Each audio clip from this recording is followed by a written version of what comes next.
Namaste, Sat Shri Akal, Vanakkam and Assalamu Alaikum. Welcome to the channel made by NEET aspirant for NEET aspirants. Let's decode the NEET bio together. Biodiversity one of the most important chapter है NEET का। NEET 2026 में 3 मई को 4 question आए इस chapter से। 16 marks direct आए हैं। NCERT में से आए हैं सारे। एनसीईआरटी पढ़ने से हो जाता, लेकिन एनसीईआरटी में चैप्टर बहुत पढ़ा है, एग्जाम्पल बहुत ज़्यादा हैं, क्या पढ़ना है कैसे पढ़ना है। इस वीडियो में मैं तुम्हारी ये वीडियो खत्म होने के बाद तुम्हारे कम से कम 16 नंबर पक्के होंगे नीट में, इस री नीट में। लास्ट तक देखना और कोई भी दिक्कत हो तो कमेंट में बता देना। तुम्हें सिर्फ अपनी एनसीईआरटी खोलनी है, बस सुनना है लास्ट तक जो मैं कह रहा हूँ। लास्ट में देख लेना, आप तुम्हें धीरे धीरे सारी चीज़ याद हो जाएंगी। सिर्फ एनसीईआरटी को लेके चलेंगे क्योंकि सारे क्वेश्चन पेपर में एनसीईआरटी से आए थे और इस वाले में भी सारे क्वेश्चन एनसीईआरटी से आएंगे। बायोडाइवर्सिटी वाला चैप्टर खोलो। सबसे पहले ये पेज, इस पेज में तुम्हें क्या याद रखना है। इस पेज में तुम्हें जो जो मैं बता रहा हूँ सिर्फ वो करना है, तुम्हें एनसीईआरटी रीड भी नहीं करनी। इस पेज में तुम्हें क्या याद रखना है वो बता रहा हूँ। इस चैप्टर में डाटा बहुत है तो डाटा बहुत ज़्यादा याद रखना है। तुम्हें धीरे धीरे याद हो जाएगा, 1-2 बार पढ़ना बस। सबसे पहले तुम्हें ये वाला डाटा याद रखना है। इसमें नंबर ऑफ स्पीसीज बता रखी है किसकी कितनी है। आंट्स, ऑर्चिड, फिशेज, बीटल्स, ये सीक्वेंस याद रखो। आंट्स में थी मोर देन 20,000 स्पीसीज मिलती है। ऑर्चिड की हमें नियरली 20,000 स्पीसीज मिलती है। फिशेज की 28,000 स्पीसीज मिलती हैं एंड बीटल्स की सबसे ज़्यादा 3 लाख स्पीसीज मिलती है। ये तुम्हें याद रखना है डायरेक्ट। 1-2 बार पढ़ोगे अपने आप याद हो जाएगा। बार बार बोलना, ants, orchids, fishes, beetles, 20,000, 20,000, 28, 3 lakh, बस। और इस पेज में एक चीज़ जो याद रखनी है वो है एडवर्ड विल्सन। एडवर्ड विल्सन एक सोशो बायोलॉजिस्ट था जिसने बायोडाइवर्सिटी टर्म को पॉपुलराइज करा था। डायरेक्ट याद रखना है। और इस पेज में एनसीईआरटी बताता है, सबको पता होगा अलग अलग लेवल होते हैं जैसे जेनेटिक्स, स्पीसीज, इकोलॉजिकल। ऐसे हमने बायोडाइवर्सिटी को सिर्फ स्पीसीज लेवल पे नहीं या फिर सिर्फ पॉपुलेशन लेवल पे नहीं, कंबाइंड सभी लेवल पर मिला के हम बायोडाइवर्सिटी कहते हैं। बायोडाइवर्सिटी मतलब क्या है? मतलब कोई चीज़ दूसरे से अलग है, अलग अलग तरीके की चीज़ें हैं। ये हमें मैक्रो मॉलिक्यूल्स में भी अलग अलग मिलते हैं, स्पीसीज लेवल में भी अलग अलग हो सकती हैं चीज़ें। मतलब अलग अलग चीज़ें डिफरेंट किसी टर्म्स के अंदर वो हमें मैक्रो मॉलिक्यूल से शुरू हो जाती हैं चीज़ें। एनसीईआरटी ने यहाँ लाइन लिखी है, in our biosphere immense diversity heterogeneity, मतलब अलग अलग चीज़ें exist not only at the species level but at all the level of biological organisation, जिसके अंदर सारी लेवल्स आ जाते हैं मैक्रो मॉलिक्यूल से लेके बायोम्स तक। बायोम सबसे बड़ा होता है, इसमें जेनेटिक स्पीसीज सब आ जाता है। इस वाले पेज में तुम्हें यही याद रखना है और कुछ भी नहीं है इस पेज में। अब हम आ जाते हैं इस सेकंड वाले पेज पे। इस पे जो हमने बताया कि भाई बायोडाइवर्सिटी सभी लेवल्स को कंबाइन करके हम बायोडाइवर्सिटी बोलते हैं, एडवर्ड विल्सन ने टर्म दी थी। उसके इन्होंने 3 एग्जाम्पल दिए हैं मोस्ट इंपॉर्टेंट। एक जेनेटिक पे इन्होंने अलग अलग डाइवर्सिटी बताया है, फिर स्पीसीज पे इन्होंने अलग अलग बताया है कि स्पीसीज पे भी अलग अलग हो सकता है, फिर एक इकोलॉजिकल पे भी अलग अलग बताया है। इनके इंपॉर्टेंट एग्जाम्पल हैं वो मैं बताता हूँ। सबसे पहले जेनेटिक का देखो। स्पीसीज एक ही हमारे पास, जैसे तुम राइस ले लो, कोई भी ले लो, मतलब स्पीसीज एक ही चीज़ है, लेकिन फिर भी उन दो में बहुत ज़्यादा डिफरेंस है। वो उनके जीन्स के ऊपर है, जेनेटिक की वजह से है।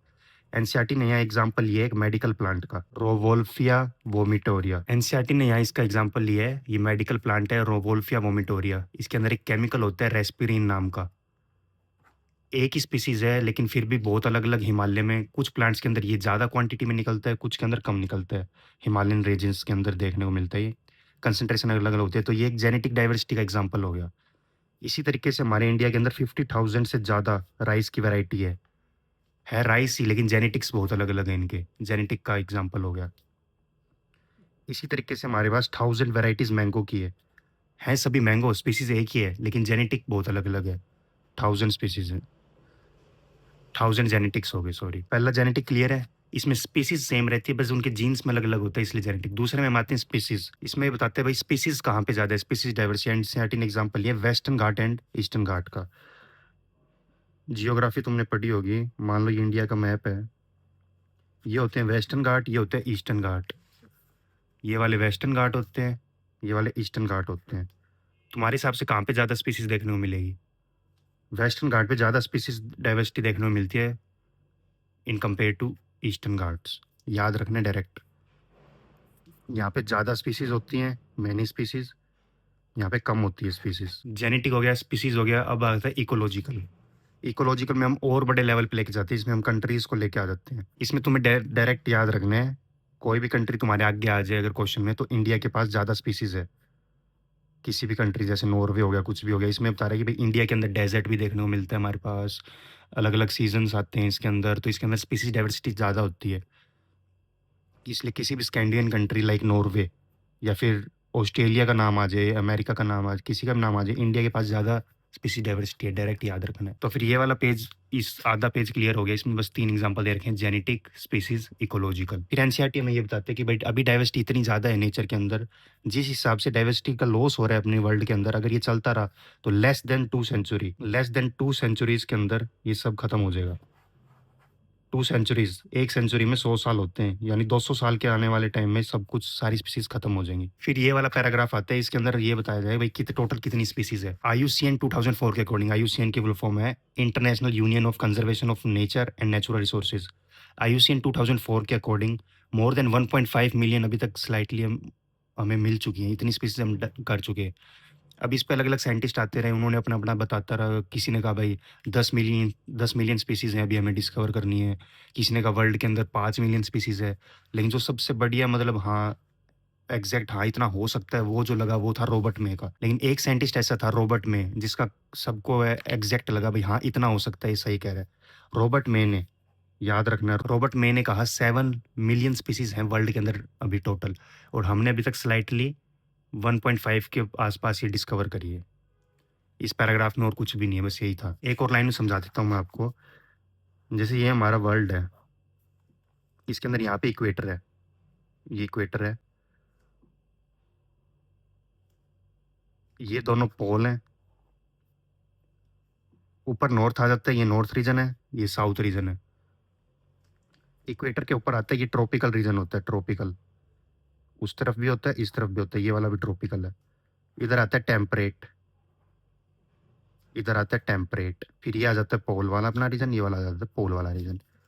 यहाँ पे इतना होता है ट्रॉपिकल, ये होते हैं टेम्परेट, ये होता है पोल। इक्वेटर बीच में लाई करता है। एक बार तुम सोच के बताओ कि भाई कहाँ पे ज़्यादा स्पीशीज देखने को मिलेगी हमें। आगे बताऊंगा मैं कहाँ पे ज़्यादा, एनसीईआरटी ने अगले पेज पे लिखा है।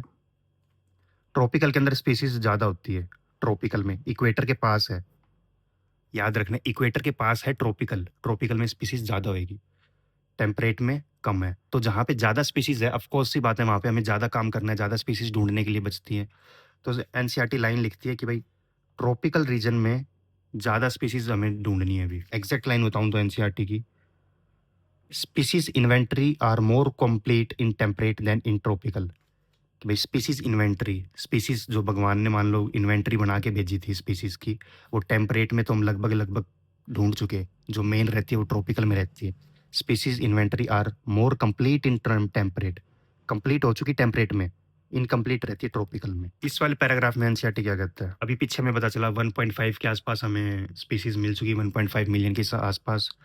तो 1.5 मिलियन के अंदर 70% तो एनिमल्स हैं, 70% एनिमल हैं, तो बचे हुए 22%, नो मोर देन, एनसीईआरटी ने लिखा है कि भाई 22% से ज़्यादा नहीं है प्लांट्स, 22% से कम ही है प्लांट्स। फिर एनसीईआरटी ने बताया 70% एनिमल हैं, और 70% एनिमल के अंदर भी मोर देन 70% इंसेक्ट है। थोड़ा कॉम्प्लेक्स लग रहा होगा, डायरेक्ट बताता हूँ क्या लाइन याद तुम्हें याद रखनी है। मान लो 10, एनसीईआरटी ने दे रखा है, मान लो तुम्हें 10 एनिमल मिले, स्पीसीज के अंदर कितना, 1.5 मिलियन का 70% एनिमल है, और एनिमल मान लो तुम्हें 10 एनिमल मिले, 10 एनिमल में भी 7 एनिमल कौन से होंगे, इंसेक्ट होंगे। अब क्वेश्चन आ जाएगा कि भाई ये एनसीईआरटी में नहीं दिया हुआ, अगर क्वेश्चन आ गया भाई इंसेक्ट इतने ज़्यादा क्यों मिलते हैं। अब इसके 2 रीज़न है, एक्सोस्केलेटन उनका काइटिन का होता है, जॉइंटेड अपेंजेस होते हैं इनके अंदर, ये एनिमल किंगडम में पड़ा हुआ है। 2 रीज़न है जिनकी वजह से इंसेक्ट इतने ज़्यादा देखने को मिलते हैं। फिर एनसीईआरटी ने यहाँ 3 डायग्राम दिए, इनवर्टिब्रेट्स का, वर्टिब्रेट्स का और प्लांट्स का। फंजाई प्लांट में आता है, सबको पता होगा, प्लांट किंगडम पढ़ा होगा आपने। एनसीईआरटी बताती है कि जो ये फंजाई है ना, फंजाई की स्पीसीज, सारे वर्टिब्रेट्स को मिला दो, प्लांट्स में ले आओ चाहे कहीं से भी ले आओ, सारे वर्टिब्रेट से ज़्यादा अकेली फंजाई है, सबसे ज़्यादा स्पीसीज फंजाई की है। क्वेश्चन आ जाए एनिमल किंगडम में सबसे ज़्यादा क्या दिखता है, इंसेक्ट। पूरे बायोस्फीयर में सबसे ज़्यादा क्या है, फंजाई। यहाँ से क्वेश्चन आ सकते हैं इन तीनों डायग्राम से, इनकी लेबलिंग पूछ सकता है, सीक्वेंस। तो एक एक डायग्राम को उठाते हैं हम।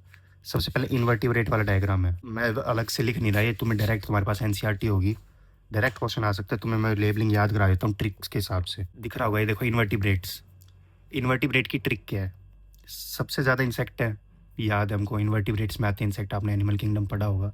नहीं तो मैं पढ़ाऊँगा आगे। सबसे ज़्यादा आते हैं इंसेक्ट, फिर ये labelling Mollusca, crustaceans, other animal. इसकी ट्रिक क्या है? Indian medical college other, other तो तुम्हें याद रखना है, लास्ट में आता है। ट्रिक क्या है? Indian medical college other, Indian medical college other. अब इसकी सीक्वेंस तुम्हें याद रखनी है 1 2 3 4। 1 सबसे नीचे इंसेक्ट है, सबसे ज़्यादा होगा 1, फिर 2 सबसे ऊपर चले जाओ अदर, फिर 3 बीच वाला, 4 उससे ऊपर वाला। 1 2 3 4 इंडियन मेडिकल कॉलेज अदर, 1 2 3।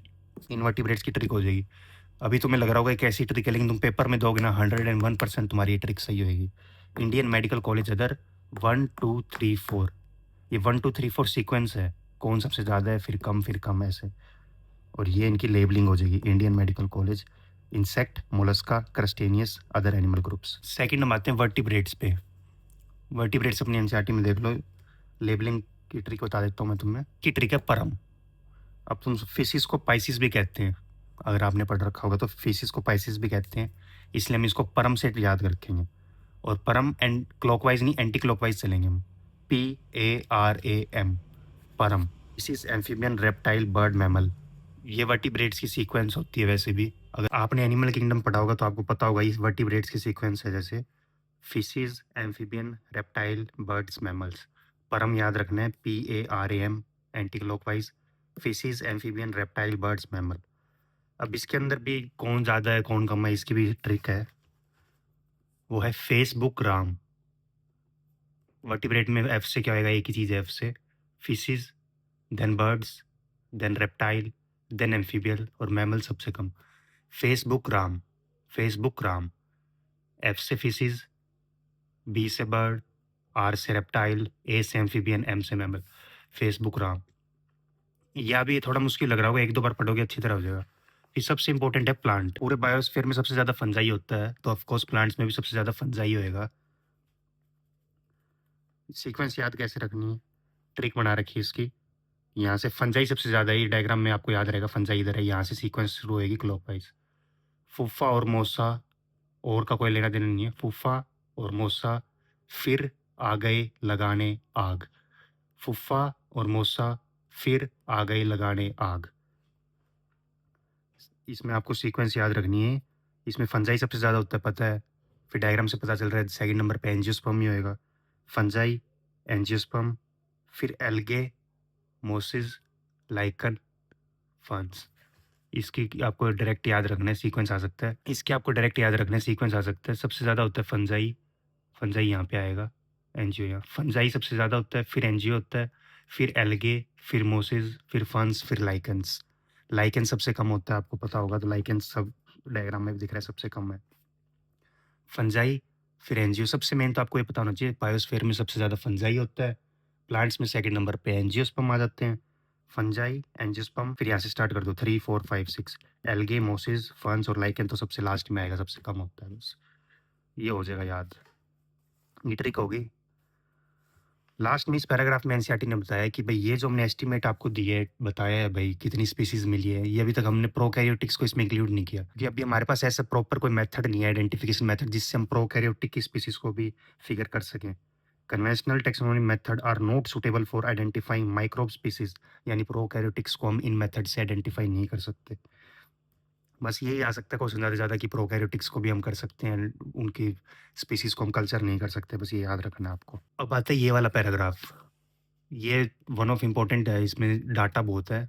मैं सिर्फ डाटा डायरेक्ट आपको याद कराता हूँ क्या है, आपको पढ़ने की भी जरूरत नहीं है इसको। इंडिया के बारे में बताया हुआ है इसमें, इंडिया के बारे में बताया हुआ है, इंडिया का क्या लेना देना है इससे वो बता देता हूँ।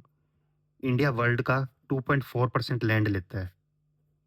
इंडिया के पास वर्ल्ड का 2.4% लैंड है, जो कि 8.1% स्पीसीज को अपने पास रखता है।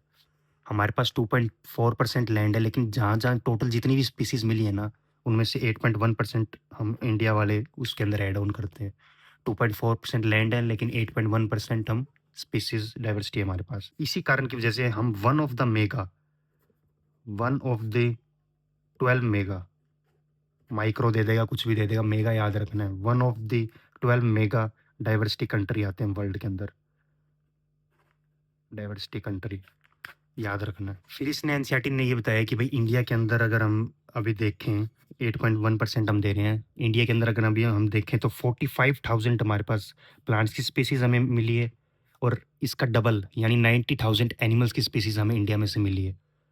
अगर रॉबर्ट मे ने क्या कहा था पीछे याद रखो। रॉबर्ट मे ने कहा था अभी 7 मिलियन के अराउंड आपको स्पीसीज़ डिस्कवर है। 1.5 कुछ अभी हमने देखी हैं।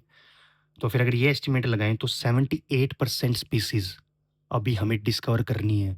अभी तक हमने उनको डिस्कवर नहीं किया। 78% तो बचा 22% के अराउंड हमने डिस्कवर कर चुके हैं। ये याद रखो देखो इस पैराग्राफ में बस ये दिया हुआ है। इंडिया के अंदर 45,000 प्लांट की स्पीसीज़ मिल चुकी, इसका डबल 90,000 एनिमल की मिल चुकी। अगर मई के हम एस्टिमेट लगाएँ तो 78% अभी हम डिस्कवर्ड नहीं कर पाए। 78% अभी हमें डिस्कवर करना है। 22% हम डिस्कवर कर चुके और अगर ये एस्टिमेट मैं इंडिया के ऊपर लगाता हूँ तो अभी इंडिया से मेरे को 1 लाख स्पीसीज़ प्लांट की और मिल सकती है, 3 लाख स्पीसीज़ एनिमल की और मिल सकती है। सिर्फ़ इंडिया की बात कर रहे हैं, वर्ल्ड की बात नहीं कर रहा मैं। इंडिया के अंदर 1 लाख प्लांट की और मिल सकती है, 45 प्लांट की मिली हुई है अभी 45,000, 90,000 एनिमल की मिली हुई है, 3 लाख एनिमल की और मिल सकती है। याद रखना है बस ये डायरेक्ट। लास्ट में एनसीईआरटी ने लाइन लिखी है भाई जिससे पहले हम सारी स्पीसीज़ को डिस्कवर करेंगे उससे पहले नेचर का कैटलॉग बर्न आउट हो रहा है। अब नेक्स्ट एनसीईआरटी ने पैटर्न ऑफ बायोडाइवर्सिटी बताया है। पैटर्न ऑफ बायोडाइवर्सिटी में एनसीईआरटी ने 2 पॉइंट्स लिए हैं, एक तो लैटिट्यूड और एक स्पीसीज़ एरिया। एरिया का और लैटिट्यूड का इसने पैटर्न लिया है। जैसे मैंने अभी ये डायग्राम समझाया था आप लोगों को, ये इक्वेटर है, यहाँ से ऊपर जाएँगे तो ऑक्सीजन कम होती जाएगी, ठंड बढ़ती है, ये सबको पता है। यहाँ से नीचे जाएँगे, लैटिट्यूड बढ़ता है, ऑक्सीजन कम होती है, प्रेशर कम हो जाता है, तो स्पीसीज़ भी कम ही होएँगी, ऑफ कोर्स सी बात है। यहाँ से ऊपर जाएँगे स्पीसीज़ कम होएगी, यहाँ से इधर जाएँगे स्पीसीज़ कम होएगी। इक्वेटर के अराउंड सबसे ज़्यादा स्पीसीज़ मिलती है हमको, जहाँ पे इंडिया लाई करता है। अब एनसीईआरटी में आ जाएगा कि भाई विदाउट एनी एक्सेप्शन ये ट्रू है, लेकिन एनसीईआरटी ने लिख रखा है विद वेरी फ्यू एक्सेप्शंस। कुछ एक्सेप्शन इसकी हो भी सकती है, स्टेटमेंट अपने अकॉर्डिंग पढ़ लेना, फ्यू एक्सेप्शन दे रखा है या फिर नहीं दे रखा। ये वाला डायग्राम देखो, ये मैंने बुक में भी बनाया हुआ है। ये इक्वेटर है, 23.5 नॉर्थ में इससे हम जाएंगे, 23.5 साउथ में जाएंगे तो ये ट्रॉपिकल रीजन होता है।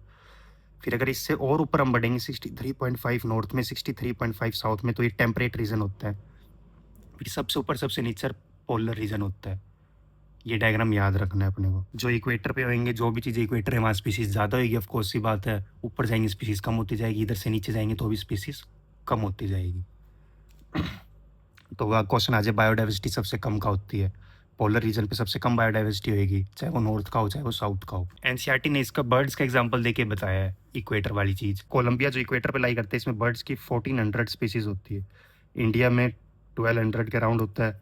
न्यूयॉर्क जो 51 नॉर्थ पे होता है, इक्वेटर से उस तरफ हो गया, इक्वेटर से उस तरफ हो गया तो स्पीसीज़ कम होएगी। तो बर्ड्स की इसमें 105 स्पीसीज़ होती है। 71 नॉर्थ ग्रीनलैंड, ये इससे भी उधर चला गया इक्वेटर से, तो इसमें और कम होएगी। नाम पे मन नहीं जाना कि भाई ग्रीनलैंड लिखा हुआ है तो फिर इसमें ज़्यादा स्पीसीज़ होंगी, ऐसा कुछ नहीं है। ग्रीनलैंड में बर्फ़ होती है, ग्रीन कुछ नहीं होता वहाँ पे। 71 नॉर्थ ग्रीनलैंड के अंदर 56 स्पीसीज़ होएगी बर्ड्स की, ये याद रखना है। सीक्वेंस याद रख लो तुम। कोलंबिया इक्वेटर पे है, इंडिया भी इक्वेटर पे है। Colombia, India, New York, Greenland. 1400, 1200, 105, 56। हाँ, ये याद करना है बर्ड्स का, ये आएगा। बर्ड्स वाला याद रखना भाई, इस कोलंबिया में 1400 थी, इंडिया में 1200, 1400, 1200, 105, 56 सीक्वेंस याद रख लो, याद हो जाएगा अपने आप। अब एनसीईआरटी ने यहाँ पे 2 फॉरेस्ट के नाम दिए हैं, मैं तुमसे पूछता हूँ बताओ। एक फॉरेस्ट है जिसका नाम है इक्वेडर, इक्वेडर फॉरेस्ट है जो कि ट्रॉपिकल रीजन में आता है। इक्वेटर है जो ट्रॉपिकल में आता है, और एक मिड वेस्ट नाम का है, मिड वेस्ट है जो यूएसए में आता है, टेम्परेट रीजन में। स्पीसीज किसके अंदर ज़्यादा होएगा? स्पीसीज ऑफ कोर्स ट्रॉपिकल में ज़्यादा होएगी। तो बस एनसीईआरटी ने एक एग्जांपल दिया हुआ है वस्कुलर प्लांट्स को लेके कि जो इक्वेटर, ये फॉरेस्ट का नाम है इक्वेटर, जो ट्रॉपिकल रीजन में है, इसके अंदर 10 टाइम्स ज़्यादा स्पीसीज हैं वस्कुलर प्लांट्स की। बस लाइन याद रखनी है, इक्वेटर ट्रॉपिकल में होता है, 10 टाइम वस्कुलर प्लांट्स की स्पीसीज इसमें ज़्यादा होती है, 10 times in comparison to mid west जो यूएसए में है, टेम्परेट में। अब एनसीईआरटी इस पेज में एग्जांपल देता है हमें अमेजोन रेन फॉरेस्ट का। अमेजोन रेन फॉरेस्ट ये कहाँ पे होता है? सबसे पहले ये याद रखना है, साउथ नॉर्थ ये आ सकता है, ये होता है south America. Amazon rain forest south America का होता है, ऑस्ट्रेलिया वगैरह याद नहीं रखना, नॉर्थ वगैरह। South America, Amazon rain forest याद रखें। अब ये बहुत इंपॉर्टेंट है, ये बहुत बड़ा जंगल है, सबको पता होगा। ये कितने ज़्यादा इतना बड़ा जंगल है तो इसमें बायोडाइवर्सिटी भी ऑफ कोर्स सबसे ज़्यादा होगी। इसको लंग्स ऑफ द प्लैनेट भी बोलते हैं। अमेज़न रेन फॉरेस्ट को लंग्स ऑफ द प्लैनेट बोलते हैं। अब इसकी स्पीशीज़ तुम्हें याद रखनी है। Amazon rain forest south America में होता है और इसके अंदर ये सीक्वेंस देखने को मिली है। ये सीक्वेंस याद रखनी है तुम्हें, हाँ, ज़्यादा से कम। इन्वर्टिब्रेट सबसे ज़्यादा मिलेंगे, पता है, सबसे छोटे एनिमल्स होते हैं सबसे ज़्यादा मिलेंगे, 1,25,000। फिर बर्ड, फिर plants 40,000, fish 3,000, birds 1,300, amphibian reptile, amphibian और मैमल 4 to 7, रेप्टाइल सबसे कम होते हैं 378। एक 2 बार पढ़ना बस, ये सीक्वेंस अपने आप याद हो जाएगी। एक बार बोल के देखो, 2-3 बार पढ़ के देखो, अपने आप याद हो जाएगी। इन्वर्टिब्रेट्स 1,25,000 से ज़्यादा, plants 40,000, fish 3,000, birds 1,300, amphibian 4 to 7, mammal 4 to 7, reptile 378। ये मैच द फॉलोइंग में ऐसे आएगा, आपको अपने आप आंसर टिक होएगा तुम्हारा, टेंशन मत लो।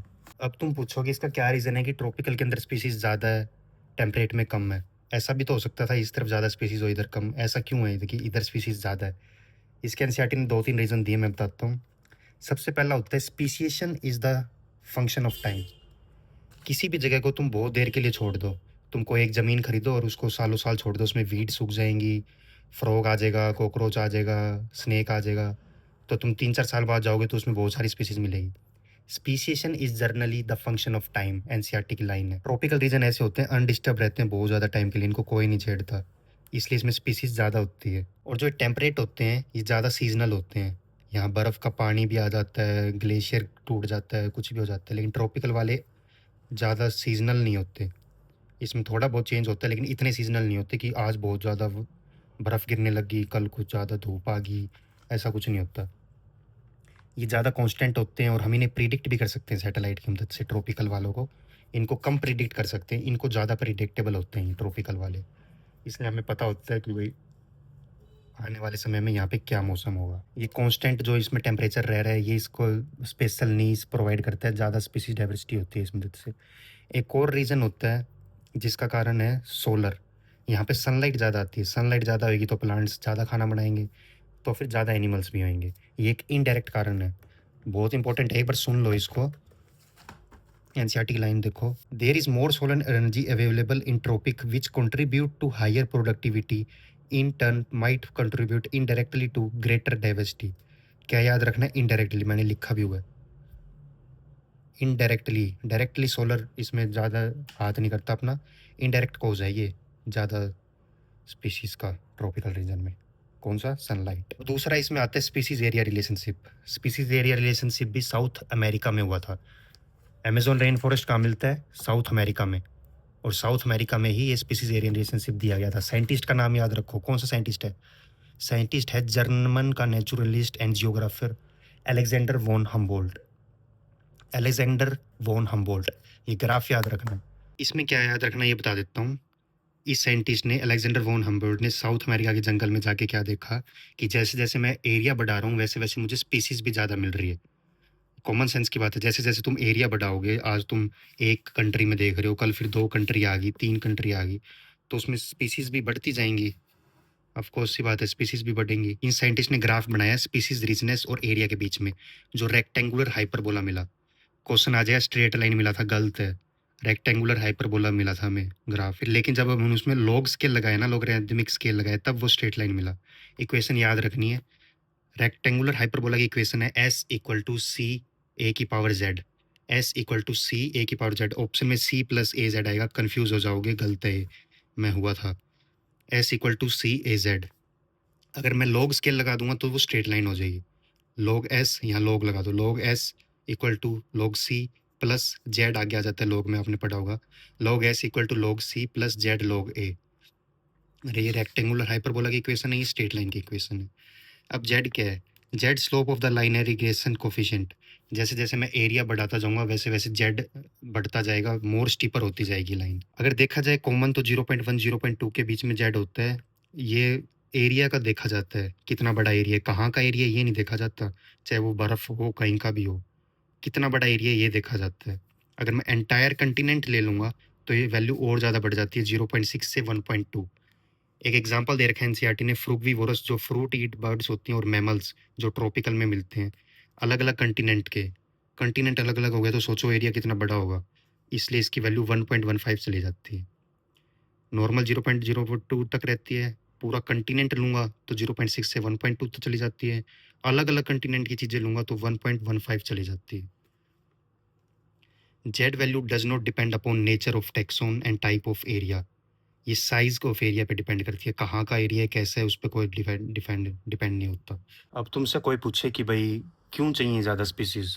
ऐसा क्या है कि भई स्पीशीज़ हमें ज़्यादा चाहिए, क्यों नहीं कम होने दे रहे? बहुत सारे सालों तक साइंटिस्ट को ये लगा कि भई जहाँ पे ज़्यादा स्पीशीज़ है वहाँ पे प्रोडक्टिविटी भी ज़्यादा होगी, और ये बाद में पता चला ये ट्रू है। जहाँ स्पीशीज़ ज़्यादा होगी वहाँ प्रोडक्टिविटी भी ज़्यादा होगी। यहाँ पे इस वाले पेज में एनसीईआरटी ने 2 साइंटिस्ट का ज़िक्र किया है। सबसे पहला साइंटिस्ट था डेविड टिलमैन। नाम याद रखना है, डेविड टिलमैन। लास्ट में आके मैं सारा एक बार रिवाइज़ करा दूँगा, तुम साइंटिस्ट की टेंशन ना लो। डेविड टिलमैन साइंटिस्ट आया। इसने क्या किया, एक एक्सपेरिमेंट किया आउटडोर अपने प्लॉट में, इसके घर के पीछे प्लॉट था, उसमें इसने आउटडोर प्लॉट में एक्सपेरिमेंट किया। इसके घर के पीछे प्लॉट था, इसने आउटडोर में एक्सपेरिमेंट किया। ये इंपॉर्टेंट है, आउटडोर था प्लॉट, अलग-अलग साइज़ के इसने प्लॉट लिए। जिस प्लॉट में ज़्यादा स्पीशीज़ थी, वो लेस सीज़नल था। मतलब जिसमें ज़्यादा स्पीशीज़ होएगी तो उसमें ये नहीं कि भई किसी साल 1 किलो गेहूँ बन रहा है, किसी साल 2 किलो, किसी साल ज़्यादा खाना बन रहा है, किसी साल कम। जिसमें ज़्यादा स्पीशीज़ थी वो लेस सीज़नल था, मतलब हर साल लगभग सेम ही वो खाना बना रहा था। जिसमें कम स्पीशीज़ थी, उसकी प्रोडक्टिविटी भी कम थी। जो स्टेबल कम्युनिटी होएगी ना, स्टेबल चीज़ होएगी, वो ये नहीं कि हर साल किसी साल कम खाना बनाए, किसी साल ज़्यादा, वो लगभग सेम रहती है। लेकिन जिसमें स्पीशीज़ कम थी, वो बहुत ज़्यादा चेंज हो जाती है। इसलिए पता चलता है जितनी ज़्यादा स्पीशीज़, जितनी ज़्यादा डाइवर्सिटी होएगी, उतनी ज़्यादा प्रोडक्टिविटी भी होएगी। डेविड टिलमैन ने दिया था ये। दूसरे साइंटिस्ट इस पैराग्राफ में आता है, वो है पॉल एहरलिच। प्रोनाउंस देख लेना, Paul Ehrlich. Rivet poppet hypothesis, rivet popper hypothesis दी थी इसने। बेस्ट एग्जांपल है, इस साल नीट में आ सकता है ये वाला क्वेश्चन। पॉल एहरलिच ने ये बताया था कि भाई अगर स्पीशीज़ इतनी इंपॉर्टेंट क्यों है? अगर कहीं मान लो 20,000 स्पीशीज़ है आंट्स की, चींटियों की 20,000 स्पीशीज़ है, अगर उसमें से एक स्पीशीज़ कम भी हो जाएगी तो क्या दिक्कत है? ऐसे सब सोचेंगे भाई कम हो जाएगी तो क्या दिक्कत है, बाकी इतनी तो बच रही है। तो पॉल एहरलिच ने इसका एक्सपेरिमेंट प्रूफ दिया था, रिवेट पॉपर हाइपोथेसिस नाम दिया था इसने इसको। इसमें इसने एरोप्लेन का एग्जांपल दिया था। जैसे एरोप्लेन होता है, मान लो उसमें जो पैसेंजर आते हैं वो एक-एक पार्ट्स उसका निकाल के ले जाएँ। तो फिर स्टार्टिंग में तो कोई दिक्कत नहीं होएगी, लेकिन धीरे-धीरे जैसे-जैसे पार्ट्स निकलते जाएँगे तो प्लेन स्टेबल नहीं रहेगा, कमज़ोर हो जाएगा। इसी तरीके से कुछ मेन पार्ट्स होते हैं, जैसे जो विंग्स के ऊपर हैं वो मेन पार्ट्स हैं, अगर वो निकलेंगे तो ज़्यादा दिक्कत होएगी, फ्लाइट नहीं उड़ पाएगी उससे। ये देखो, इसने एरोप्लेन को इकोसिस्टम कहा था, जो उसमें पार्ट्स होते हैं रिवेट्स उनको स्पीशीज़ कहा था, और जो विंग्स के पार्ट्स होते हैं उनको की स्पीशीज़ कहा था। अगर की स्पीशीज़ निकलेंगी तो जल्दी ज़्यादा इफ़ेक्ट होएगा स्पीशीज़ पे, एरोप्लेन पे। रिवेट्स स्पीशीज़ हैं। बस इस पैराग्राफ में यही बताया हुआ है। अब एनसीईआरटी ने अगले पैराग्राफ में लॉस ऑफ बायोडाइवर्सिटी, भाई कहाँ-कहाँ ह्यूमंस ने लॉस किया बायोडाइवर्सिटी का, क्या-क्या कारण रहे हैं उनके। तो सबसे पहले इसने बताया कि भाई ट्रॉपिकल पैसिफिक आइलैंड, ट्रॉपिकल में पैसिफिक आइलैंड्स बनाए हैं ह्यूमंस ने, जिसकी वजह से वहाँ की more then 2000 species of birds, जो वहाँ की बर्ड्स थी, नेटिव बर्ड्स थी वहाँ की, वो गायब होगी। अगर आईयूसीएन की 2004 की लिस्ट देखें हम, आईयूसीएन की 2004 की देखें तो 784 स्पीशीज पिछले 500 साल में गायब हो चुकी। पिछले 500 साल में 784 स्पीशीज गायब हो चुकी। अब ये कौन-कौन सी थी? ये 784 स्पीशीज थी वो। 784 स्पीशीज में इनवर्टिब्रेट्स की थी 359, वर्टिब्रेट्स की थी 338, प्लांट्स की थी 87। सीक्वेंस याद रखनी है, ज़्यादा से कम है। 359, 338, 87। Invertebrate, vertebrate, plant. इनवर्टिब्रेट सबसे ज़्यादा होते हैं इसलिए इनकी सबसे ज़्यादा स्पीशीज लॉस हुआ है, 359, देन वर्टिब्रेट्स 338, देन प्लांट्स। पिछले 500 साल में 784 स्पीशीज गायब हुई हैं, और पिछले 20 साल के अंदर 27 स्पीशीज गायब हुई हैं। ये आप लोगों को याद रखना है, पिछले 500 साल में 784 स्पीशीज गायब हुई हैं, पिछले 20 सालों में 27 स्पीशीज गायब हुई हैं। कुछ गायब वाली स्पीशीज का एनसीईआरटी ने जिक्र भी किया है, यहाँ पे देखो एग्जाम्पल दिए हुए हैं। ये ट्रिक है, आपको मैच द फॉलोइंग आ सकता है, बस याद रखना है। डूडो मॉरिशस का था, क्वागा अफ्रीका का था। थैलेसिन में आपको याद रखना है इसमैल आता है, ऑस्ट्रेलिया में भी एल आता है। काऊ से आपको याद रखना है रशिया की है। काऊ रशिया, स्टीलर सी काऊ रशिया। बाली, जावन, कैस्पियन ये सब स्पीसीज़ हैं टाइगर स्पीसीज़ का। ये सारी एक्सटिंक्ट हुई है। फिर से एक बार देख लेना, डूडो मॉरिशस का है, क्वागा अफ्रीका का है, थैलेसिन एल से एल ऑस्ट्रेलिया, स्टीलर काऊ रशिया की। ये 3 स्पीसीज़ टाइगर की। मेन ये 2 याद रखने हैं, डूडो मॉरिशस का, क्वागा अफ्रीका का। डीएम कर लेना या एमडी से याद कर लेना, डीएम और ये एक्यू। बस इस वाले पैराग्राफ में भी यही है, अगल कुछ नहीं है। ये वाले पैराग्राफ में भी सिर्फ कंटेंट है। इसमें बताया भाई अब जो बायोडाइवर्सिटी है वो लॉस हो रही है, वो ये नहीं कहीं से कोई भी चलती फिरती स्पीसीज़ है, आज दिख रही है कल गायब होगी। ये नहीं आज ह्यूमन्स है, कल नेचर ने डिसाइड किया तो कल ह्यूमन्स गायब।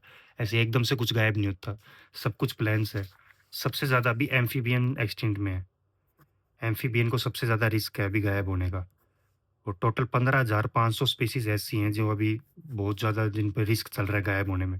15,500 स्पीसीज़ हैं जिनमें सबसे ज़्यादा एम्फीबियन रिस्क में। एनसीईआरटी ने परसेंटेज दी हुई है, ये आपको ध्यान से याद रखनी है। ये परसेंटेज है एक्सटिंक्शन की। 15,500 स्पीसीज़ हैं जिनको थ्रेट ऑफ एक्सटिंक्शन है, जिसमें बर्ड्स को 12% है, मैमल्स को 23%, एम्फीबियन को 32%, जिम्नो को 31%। एम्फीबियन को सबसे ज़्यादा इसलिए वो 32% है, याद रखना है। 12, 23, 23 का उल्टा 32, 32 का एक कम 31, ऐसे याद रख लेना। 12, 23, 32, 31। यहाँ से अभी नीट 2026 के अंदर क्वेश्चन आया था कि भाई जो जो एक्सटिंक्शन के 5 एपिसोड हो चुके हैं, अभी करंट में 6th एपिसोड चल रहा है, ये कैसे अलग है 5 वालों से? इस पैराग्राफ में एनसीईआरटी ने बताया हुआ है कि जो 6th एपिसोड चल रहा है वो 100 टू 1000 टाइम फास्टर है। और ये किसकी वजह से हो रहा है?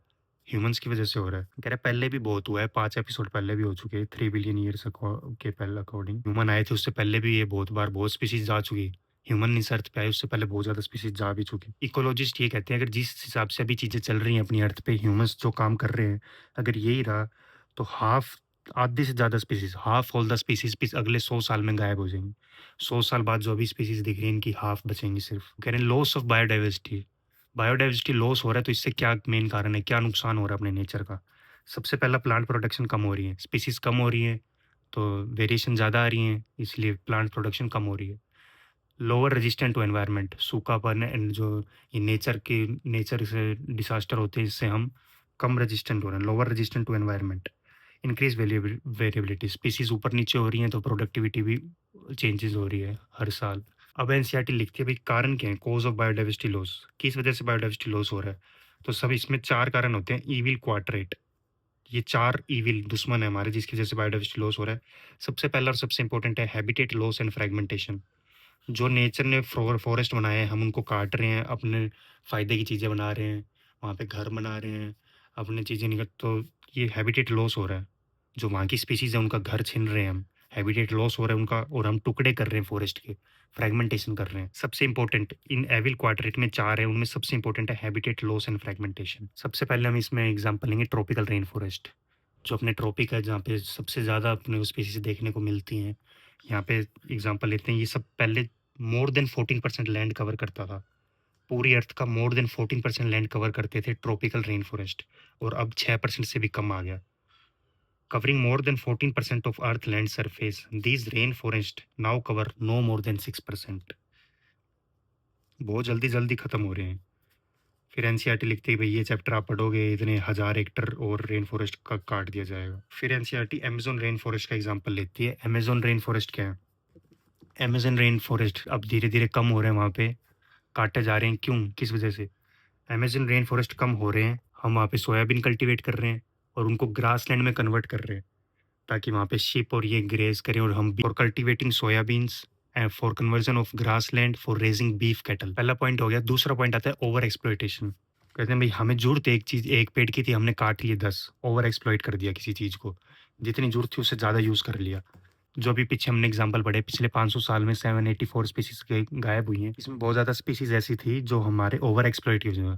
कबूतर आपने सुना होगा, पहले कबूतर चींटी लेके जाता था, अब वो कबूतर कहाँ गए? वो ओवर एक्सप्लॉइट कर दिया, उनको बहुत ज़्यादा यूज़ करा है ह्यूमंस ने। जैसे स्टीलर सी काऊ, पैसेंजर पिजन जो हमारे मैसेज लेके जाता था, मैनी मेराइन फिश, बहुत मेराइन फिश भी है। ये सब ओवर एक्सप्लॉइट करे हमने इनको ज़्यादा यूज़ करके। तीसरा कारण आता है एलियन स्पीसीज। मान लो हम कोई बाहर से गलती से कोई भी स्पीसीज ऐसी आ गई जो अपने इंडिया के अंदर आ गई, कहीं पे भी आ गई, वो आने की वजह से जो यहाँ की स्पीसीज़ थी वो गायब हो गई। उनको हम बोलते हैं एलियन स्पीसीज़ इन्वेजन। सबसे पहला एग्ज़ाम्पल है इसमें नाइल पर्च का। नाइल पर्च को हमने लेक विक्टोरिया में, कहाँ पे ये ज़रूर याद रखना है, ईस्ट अफ्रीका के अंदर हमने इसको इंट्रोड्यूस किया था। ये वहाँ की more than 200 species cichlid fish in lake को गायब कर दिया इसने। इंडिजीनियस स्पीसीज़ किसको बोलते हैं याद रखना। इंडिजीनियस स्पीसीज़ वो होती है जो नेटिव टू कंट्री। मान लो ये बोलते हैं भाई ये स्पीसीज़ है, ये इंडिजीनियस है इंडिया के, मतलब ये इंडिया की खुद की स्पीसीज़ है। नाइल पर्च को हमने लेक विक्टोरिया में ईस्ट अफ्रीका के अंदर डाला था। वहाँ की वो 200 से ज़्यादा चेचिल्ड फिश को खा गया था, गायब ही कर दी थी। इसी तरीके से कुछ वीड होती है, वीड होते हैं अनवांटेड प्लांट्स। वीड के अंदर कैरेट ग्रास आ जाता है, पार्थेनियम बोलते हैं जिसको, लंटाना आ जाता है, वाटर हाइकेंथ आ जाता है जिसको ई कॉर्नियाई बोलते हैं। वाटर हाइकेंथ को टेरर ऑफ बंगाल भी बोलते हैं, आपको पता होगा ये, जो ऑक्सीजन ले और नहीं जाने देता नीचे फिशिस के पास। अभी एक रीसेंट का एक एग्जांपल है तो कैलरियस ग्रेपियंस, ये कोई प्लांट का नाम नहीं है, अफ्रीकन की कैटफिश है, अफ्रीका की कैटफिश है, क्या नाम है, क्लेरियस ग्रेपियंस। ये एक्वाकल्चर पर्पस के लिए हम लेके आए थे, लेकिन ये जो इंडिजीनियस वहाँ की खुद की कैटफिश थी अपने रिवर की, उनको गायब कर दिया इसने। अफ्रीकन कैटफिश नाम याद रखना है, क्लेरियस ग्रेपियंस। ये नाम से लगे कोई प्लांट है, लेकिन ये एक वो फिश है, अफ्रीकन कैटफिश। ये 3 हो गया। चौथा आता है को एक्सटिंक्शन। आपने देखा होगा म्यूचुअलिज्म, जैसे एक प्लांट है उसके साथ कोई इंसेक्ट एसोसिएट है, अगर वो प्लांट गायब हो गया तो वो इंसेक्ट भी गायब हो जाएगा। जैसे कोई पैरासाइट है किसी होस्ट के साथ जुड़ा हुआ है, अगर वो होस्ट गायब हो गया तो पैरासाइट भी गायब ही होगा, क्योंकि वो उसके अलावा किसी के साथ नहीं रह सकता। इसी तरीके से को एक्सटेंशन होते हैं। इसमें 2 वर्ड याद रखने हैं आपको, एक ऑब्लिगेटरी होता है, एक फैकल्टेटिव। ऑब्लिगेटरी जो स्ट्रिक्टली भाई मैं तो इसके साथ रहता हूँ तो इसके साथ ही रहूँगा। फैकल्टेटिव भाई मैं इसके साथ नहीं रहता, आज ये नहीं आया तो मैं इसके साथ भी रह लेता हूँ। ये 2 होते हैं। एनसीईआरटी ने इसमें यही बताया कि अगर होस्ट फिश कोई स्पीशीज एक्सटिंक्ट हो गई तो उसके यूनिक एसेंबलेंस ऑफ पैरासाइट भी गायब हो जाएगा, जैसे प्लांट पॉलिनेशन में भी म्यूचुअलिज्म में देखने को मिलता है। तो कॉज ऑफ बायोडाइवर्सिटी लॉसेस भी हमने पढ़ लिया। अब आते हैं बायोडाइवर्सिटी कंजर्वेशन। क्वेश्चन आता है क्यों करे कंजर्व, क्या फ़ायदा है, करनी चाहिए कंजर्व या नहीं करनी चाहिए, आप बताओ। हमने इसको 3 चीज़ों में बाँट दिया, एक तो नैरो, छोटी सोच वाले, ब्रॉड, बड़ी सोच वाले, और एक एथिकल, भाई हमारा कुछ एथिक्स भी होते हैं हर बंदे के पर्सनल। नैरो में देखोगे तो सबसे पहले नैरो में तुम ये देख लो भाई तुम्हारा खुद का फ़ायदा हो रहा है, बचा लो बायोडाइवर्सिटी को। तुम्हारा खुद का क्या-क्या फ़ायदा है? तुम्हें इससे खाने को मिल रहा है, पेपर मिल रहे हैं, परफ्यूम्स मिल रहे हैं, मेडिसिन मिल रही है, बहुत सारी चीज़ें मिल रही हैं, तुम अपने घर बना पा रहे हो इसके लिए, इन पेड़ों की वजह से। कह रहे 25% से ज़्यादा ड्रग्स जो अभी मार्केट के अंदर अवेलेबल हैं, ये प्लांट से ही आए हैं। और पता नहीं कितने सारे प्लांट्स ऐसे अमेज़न रेन फॉरेस्ट में बहुत जगह ऐसे हैं जो अभी तक ढूँढा ही नहीं। उनके पास क्या-क्या कैंसर का क्या-क्या बीमारी हो, क्या पता कैसी बीमारी का वो इलाज कर सकते हो, कैसे प्लांट्स हैं। Since the time of immemorial, जब से हमें पता नहीं था किसी भी चीज़ों का, तब से हमारे मेडिसिन में सबसे पहले प्लांट्स को यूज़ किया जाता था। मेडिसिन वगैरह तो बहुत बाद में आई हैं। कह रहे मोर देन 25% प्लांट ड्रग्स हैं वो प्लांट से आए हैं, और मोर देन 25,000 स्पीसीज प्लांट्स की, 25,000 स्पीसीज प्लांट्स की मेडिसिन में ट्रेडिशनल टाइम से यूज़ करते आ रहे हैं हम। एक क्वेश्चन यहाँ से आया था नीट 2026 में, एक क्वेश्चन आया था यहाँ से, बायो प्रोस्पेक्टिंग वर्ड आया था। बायो प्रोस्पेक्टिंग वर्ड का क्या मीनिंग होता है, ये क्वेश्चन आया था नीट 2026 में। बायो प्रोस्पेक्टिंग का मतलब था कि भाई मॉलिक्यूल, जेनेटिक्स, स्पीसीज लेवल को देखना, इनको इकोनॉमिक इंपॉर्टेंस के लिए, अपने खुद के फ़ायदे के लिए बायो प्रोस्पेक्टिंग, भाई प्लांट्स को मतलब नेचर को ढूँढो कि भाई खुद का फ़ायदा हो जाए, नेचर में कोई ऐसी चीज़ें ढूँढो, उसको बायो प्रोस्पेक्टिंग बोलते हैं। ये था नैरो। बायो प्रोस्पेक्टिंग किसमें आता है? नैरो के अंदर आता है, ये याद रखना है।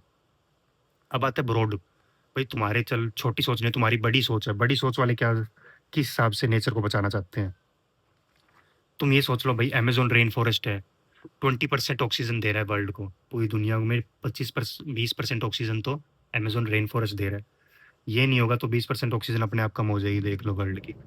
इसलिए इसको बचाना बहुत ज़रूरी है। पॉलिनेशन, जो इधर से उधर सीड्स आते हैं, सीड्स बनते हैं, पोलन ग्रेन्स आते हैं, इनसे फ्रूट्स बनते हैं, ये सारी चीज़ें पॉलिनेशन होती हैं। इन पे आप प्राइस टैग नहीं लगा सकते। और तुम देख लो एस्थेटिक प्लेजर, कि तुम खुले गार्डन में जा रहे हो, इतने सारे फूल लगे हुए हैं, तुम वहाँ से बीच से निकल रहे हो तो कितना, उसका कोई प्राइस टैग नहीं होता। ये इन पे हम प्राइस नहीं लगा सकते। तो ये हो गया ब्रॉड। अब आते हैं एथिकल। हमारे खुद की एथिकल है, हमारे पूर्वजों ने हमें ये चीज़ पास ऑन करी है, तो हमारा भी हक बनता है हम हमारी आने वाली जनरेशन को ये चीज़ पास ऑन करें कि भई देख लो ये स्पीशीज़, ये प्लांट्स, ये फ्लावर्स, ये सब होते थे हमारे टाइम में और ये हमने तुम्हें भी पास ऑन करे हैं, तुम्हें भी आगे पास ऑन करने हैं। ये नहीं कि भई खत्म ही कर दो इनको। ये आता है एथिकल के अंदर। अब क्वेश्चन आता है, चलो हमें समझ आ गया कि भई क्यों बचाने चाहिए हमें बायोडायवर्सिटी, बचा लेंगे हम। लेकिन कैसे बचाएँ? कैसे-कैसे बचा सकते हो हम, उसके 2 टाइप्स हैं। एक होता है इन सिटू, एक होता है एक्स सिटू। इन सिटू होता है, मान लो टाइगर तुम्हें जंगल में दिख गया और ये पता चल गया कि भाई ये जाने वाला है, मरने वाला है। टाइगर का पता चल गया भाई ये मरने वाला है, तो इन सिटू करेंगे हम वहाँ पे। मतलब हम जाके वहाँ पे उसकी चारदीवारी निकाल के और पूरे जंगल को ही बचा लेंगे। ये इन सिटू होता है, साइट पे जाके। कुछ साइंटिस्ट को, कुछ लोगों को, कंट्रीज़ को लगता है ये बहुत एक्सपेंसिव होता है, ये हमसे नहीं होता, लेकिन बहुत कम यूज़ होता है इसको, लेकिन हाँ, होता है in situ. On the site, in situ site पे जाके ex situ off site. Ex situ में क्या होता है, हम उस टाइगर को अपने जू में ले आते हैं, एक्स सिटू कर लेते हैं, जो अभी खतरे में नहीं है लेकिन आने वाले टाइम में खतरे में है, जाने वाला है वो भी। इन सिटू बहुत ज़्यादा इमीडिएट, क्रिटिकल, एंडेंजर्ड है। अब इन सिटू में तुम्हें क्या-क्या चीज़ देखना है, इन सिटू में एक वर्ड आता है एंडेमिज़्म। एंडेमिज़्म इसका मतलब होता है वो स्पीशीज़ जो उसी एरिया में मिलती है और कहीं भी नहीं मिलती, उसको एंडेमिज़्म बोलते हैं। इन सिटू के अंदर एंडेमिज़्म बहुत ज़्यादा होता है, जितनी ज़्यादा स्पीशीज़ उतनी ज़्यादा एंडेमिज़्म, डिग्री ऑफ स्पीशीज़ ज़्यादा, डिग्री ऑफ एंडेमिज़्म ज़्यादा। अब इसमें ये होता है कि भाई 34 बायोडायवर्सिटी हॉटस्पॉट बनाते हैं हम। बायोडायवर्सिटी हॉटस्पॉट क्या थे? ये मतलब जाके हमने साइट पे जाके चारदीवारी निकाल के हमने वहीं पे उनको सेव कर दिया चीज़ों को, उन एनिमल्स को, जो स्पीशीज़ को जो आने वाले टाइम में जाने वाली है। उनको बायोडायवर्सिटी हॉटस्पॉट बोलते हैं। 34 हैं, पहले 25 थे, 9 और ऐड कर दिए, 34 हो गए। ये लाइन याद रखनी है, एनसीईआरटी की डायरेक्ट रट के याद रखनी है तुम्हें। These hotspot are also region of accelerated habitat loss. ये बिल्कुल याद कर लेना, इस लाइन को बिल्कुल भूलना नहीं। These hotspot are also region of accelerated habitat loss, note लगा देगा, कुछ भी लगा देगा, याद रखना। 34 हॉटस्पॉट है, 3 का नाम दे रखा है, Western Ghat and Sri Lanka 1, Indo Burma 2, Himalaya 3। ये 3 हॉटस्पॉट हैं अपने इंडिया में बता रखे हैं, Western Ghat and Sri Lanka, Indo Burma, Himalaya. Biodiversity hotspot बहुत तगड़ी चीज़ है, किस हिसाब से, लेस देन 2% लैंड लेता है ये। 34 है ना, लेस देन 2% लैंड होते हैं, लेकिन जो अब जिस हिसाब से स्पीसीज चल रही है ना, ये उसको 30% से कम कर देता है, अबाउट 30% से कम कर देता है। ये लिखो, ये देखो, ये लिखा हुआ कह रहा है जो अभी ऑन गोइंग मास एक्सटेंशन चल रहा है ना, ये उसको रिड्यूस कर देता है बाय ऑलमोस्ट 30%।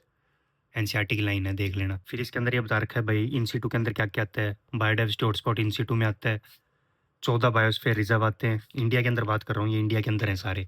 14 बायोस्फीयर रिजर्व हैं, 90 नेशनल पार्क हैं, 448 वाइल्ड लाइफ सेंचुरी है। 14, 90, 448 और 34 अपने बायोडाइवर्सिटी हॉटस्पॉट। ये अब नया डाटा है, ये याद नहीं रखना आपको, एनसीईआरटी का याद रखना है। 14 बायोस्फीयर रिजर्व हैं, 90 नेशनल पार्क हैं, 448 वाइल्ड लाइफ सेंचुरी है। ये 400, ये मोर देन 450 भी आ सकता है ऑप्शन में, क्योंकि समरी में लिखा हुआ है, बताता हूँ मैं। 14 बायोस्फीयर रिजर्व है, 90 नेशनल पार्क हैं, 448 वाइल्ड लाइफ सेंचुरी है और 34 अपने बायोडाइवर्सिटी हॉटस्पॉट है। अब इसमें सैक्रेड ग्रुप्स भी आते हैं, जैसे कुछ रिलीजन होते हैं, जैसे अपने बिश्नोई कम्युनिटी हो गए, कुछ ऐसे ऐसे रिलीजन होते हैं जो अपने रिलीजन में मानते हैं पेड़ों को सेव करना, फॉरेस्ट को सेव करना मानते हैं, उनको सैक्रेड ग्रुप्स बोलते हैं। ये अपने इंडिया के अंदर रिलीजन्स में जुड़ा हुआ है। इसके मैं आपको एग्जांपल बता देता हूँ। इसके ये एग्जांपल है सैक्रेड ग्रुप्स के, इसमें रिलीजियस फैक्टर आ जाता है बायोडाइवर्सिटी के साथ। मेघालय में खासी एंड जांतिया हिल्स, मेघालय में last refugee for large number of rare anthurium, इसमें लास्ट कुछ ऐसी रेयर स्पीसीज पड़ी है मेघालय में। अरावली हिल्स सबको पता है, राजस्थान का होता है। वेस्टर्न घाट अभी बताया मैंने, इंडिया का वो वाला साइड, इस साइड वाला, ये इंडिया है तो इस साइड वाला वेस्टर्न घाट होता है। इधर क्या क्या आता है, कर्नाटका और महाराष्ट्र इस साइड है, तो ये वेस्टर्न घाट में आता है। मध्य प्रदेश में सरगुज, चंद, बस्तर एरिया, ये 3 मध्य प्रदेश में आता है। मेघालय में खासी एंजन थे, ये याद कर लेना एक बार, अच्छी तरह रिवाइज कर लेना, एक बार पढ़ोगे हो जाएगा, मैच द फॉलोइंग आएगा या कुछ भी ऐसा आ सकता है। अरावली राजस्थान में होता है, वेस्टर्न घाट कर्नाटका, महाराष्ट्र, ये 3 वर्ड मध्य प्रदेश के हैं, सरगुजा, चंद, बस्तर। खासी अनजानतिया हिल्स मेघालय का है, जो कि बहुत रेयर स्पीसीज रखता है लास्ट। इस पैराग्राफ में यही है। अब आते हैं एक्सी2, कि भाई मैं उनको निकाल के लेके आ रहा हूँ एनिमल्स को अपने पास, तो अपने पास लेके आऊँगा तो घर में तो रखेंगे नहीं, जूलॉजिकल पार्क बना दो, बोटेनिकल गार्डन बना दो, वाइल्ड लाइफ सफारी पार्क बना दो। और एक वो भी होता है, जैसे हम गैमेट्स को आजकल ह्यूमंस के गैमेट्स को भी हम कंजर्व कर सकते हैं, ऐसे एनिमल्स के भी हम गैमेट्स को कंजर्व कर सकते हैं, जिसको क्रायो प्रिजर्वेशन टेक्निक बोलते हैं। जिसको क्रायो प्रिजर्वेशन टेक्निक बोलते हैं, जिसमें एग्स और फर्टिलाइज करे जाते हैं इन विट्रो। ये भी हम एक्सी2 में देखते हैं। इसमें तुम्हें एक चीज़ और याद रखनी है, जितने भी पार्क्स है ना, जितने भी वर्ड्स के बाद पार्क्स लगा हुआ है पार्क, वो एक्सी2 है, except national park. National park जो कि 90 हैं वो इन सिटू के अंदर हैं। बाकी जितने भी नाम के बाद में पार्क लग रहे हैं ना, वो सब एक्सी2 हैं। अब 2 इवेंट्स के बारे में एनसीईआरटी ने लिख रखा है। ये 2 इवेंट हुए थे, एक हुआ था 1992 में, एक हुआ था 2002 में। 1992 में अर्थ हुआ था, 2002 में वर्ल्ड हुआ था। तुम्हें स्पेलिंग से याद रखना है, ई पहले आता है अर्थ, डब्ल्यू बाद में आता है। ई पहले आता है अर्थ, ये पहले हुआ था 1992 में, 2002 में वर्ल्ड।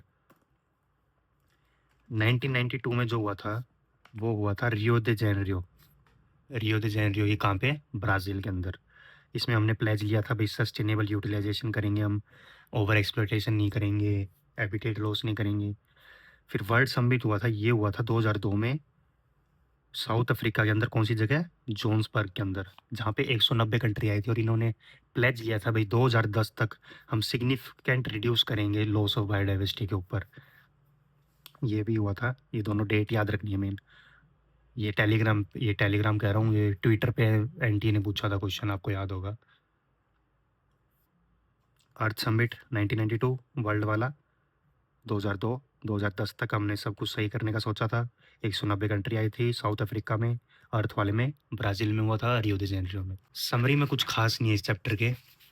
समरी में सारे वो पॉइंट्स हैं जो पहले हम लिख चुके, देख चुके। एक बार तुम ये देख लो, थोड़ा बाहर का देखो तो साइज़ दिखा देता हूँ तुम्हें। साइज़ देखो, सबसे बड़ा होता है बायोस्फीयर रिजर्व, फिर नेशनल पार्क, फिर वाइल्ड लाइफ सेंचुरी, फिर सैक्रेड ग्रुप्स। ऑर्डर देख लेना एक बार। ट्रॉपिक्स में रेट ऑफ एक्सटिंक्शन हाई होता है, ऑफ कोर्स हाई होएगा। क्यों? क्योंकि स्पीसीज बहुत ज़्यादा है, जहाँ पे जितनी ज़्यादा स्पीसीज होएगी वहाँ उतना ज़्यादा एक्सटिंक्शन हाई होएगा रेट। बस यही था इस चैप्टर के अंदर। अगर तुम्हें इसके क्वेश्चन भी चाहिए तो वो भी बता देना एक बार। मैं तुम्हें नीट 2026 के क्वेश्चन भी दिखा देता हूँ एक बार इस चैप्टर के। 119 वाला क्वेश्चन देखो, खुद देख लो और एक बार ट्राई कर लो, पहला ही आएगा आंसर। ऐसे क्वेश्चन आएंगे चैप्टर से। 102 देख लो, पॉज करके सॉल्व कर लेना, देख लेना एक बार। तुम देख ही आए होगे पेपर भी, सेकंड है इसका ऑप्शन। सारी एनसीईआरटी की लाइन है। 94 वाला मैं बता रहा था बायो प्रोस्पेक्टिंग। 97 वाला मैं बता रहा था 1000 टाइम 100 से 1000 टाइम फास्टर है, 6th एडिशन जो अब चल रहा है। बस यही क्वेश्चन आए थे और अभी रीनीट में भी ऐसे ही सेम ही क्वेश्चन आएंगे। देख लेना एक बार, ये भी देख लेना, मैंने ट्रिक बताई थी। बस यही है इस चैप्टर के बारे। होप आप लोगों को समझ आया होगा। अगर और क्वेश्चन प्रैक्टिस, वैसे सबके पास क्वेश्चन है, अगर किसी और को भी क्वेश्चन चाहिए हो भाई इंपॉर्टेंट क्वेश्चन का, तो कमेंट कर देना। Thank you. That's all for today video. My wishes are always with you. भगवान करे आप डॉक्टर बने, अपना और अपने पेरेंट्स का सपना पूरा करें। That's all. और हाँ, इसी साल बनना है और एमबीबीएस का बनना है। बाय।